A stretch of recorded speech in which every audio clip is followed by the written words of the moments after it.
নমস্কার। সমস্ত শিক্ষকদের প্রতি শ্রদ্ধা নিবেদন করে আজ আমার নিবেদন কবি অপূর্ব দত্তের লেখা কবিতা শিক্ষাগুরু।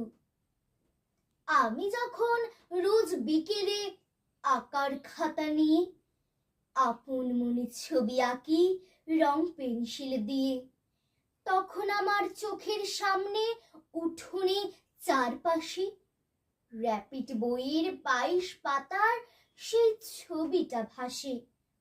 মাথায় সাদা পাগড়ি, চোখে চশমা, মুখে হাসি।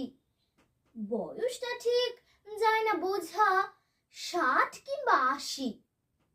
আঁকার পরে বাবার কাছে তার কথা রোজ শুনি। লেখাপড়ায় তিনি ছিলেন জগৎ সেরা গুণী, যার নামেতে যার কথাতে লুকিয়ে আছে জাদু।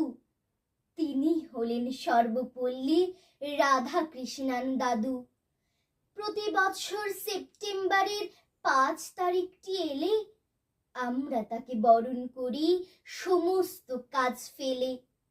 মা বলেছেন তিনি হলেন শিক্ষকদের গুরু।